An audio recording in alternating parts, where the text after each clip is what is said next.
इस वक्त जिस दिल्ली में हम मौजूद हैं, खास यमुना के बीचों बीच, वो लग नहीं रही है कि ये वही गालिब की दिल्ली है, ये वही दिल्ली है जिसका जिक्र किया जाता है, जिसके बारे में ऐसी बातें कही जाती हैं जो वाकई ही काबिले तारीफ होती हैं। लेकिन इस वक्त जिस यमुना के बीचों बीच हम मौजूद हैं, जो तस्वीर दिखा रहे हैं, ये उस जहरीले झाग की दिखा रहे हैं, ये उस प्रदूषित यमुना की दिखा रहे हैं, जिसकी वजह से दिल्ली वाले एक दोहरी मार झेल रहे हैं। एक तरफ आसमान में सफेद धुंध, वो धुंध जिसकी वजह से दिल्ली वाले वायु प्रदूषण और खराब AQI को झेल रहे हैं, तो दूसरी तरफ दिल्ली में पानी जो बहुत ज्यादा खराब यमुना की स्थिति, जहरीले झाग, इसकी मार दिल्ली वाले झेल रहे हैं। सबसे बड़ी बात, छठ महापर्व अब से कुछ दिनों में है, जिसको लेकर बड़े स्तर पर तैयारियां की जा रही हैं। जिस बोट में हम सवार हैं, ऐसी बहुत सारी अनेक बोट जो हैं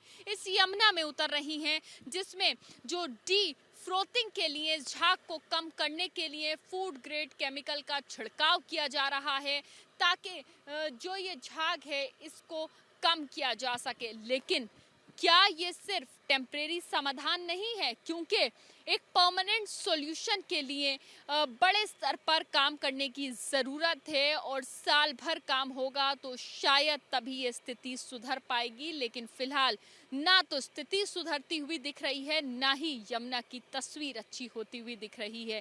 सबसे बड़ी बात, जिस बोट में हम सवार हैं, ये बोट आगे नहीं जा पा रही है। वजह है कि झाग इतना ज़्यादा कि जो मोटर है ये बार बार बंद हो रहा है।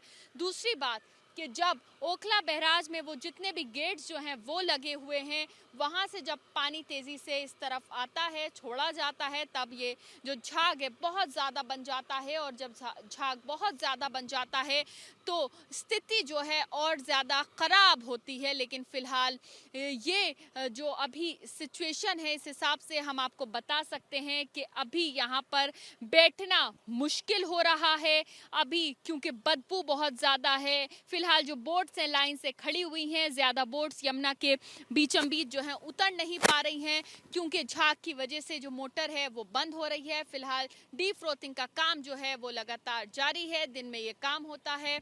और अब स्थिति कुछ ये हो गई है कि जहरीले झाग के बीच जो व्रती हैं छठ को लेकर, वो इसी गंदी यमुना में स्नान करने को मजबूर हैं। यहाँ पर सवाल खड़ा होता है यमुना के प्रदूषण का, लोगों की सेहत का, और सबसे बड़ी बात, सरकारों की जवाबदेही का। क्या आखिर इस गंदगी का, इस प्रदूषण का जवाब दे कौन?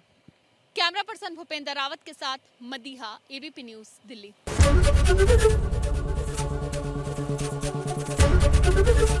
ABP गंगा, खबर आपकी, जुबान आपकी।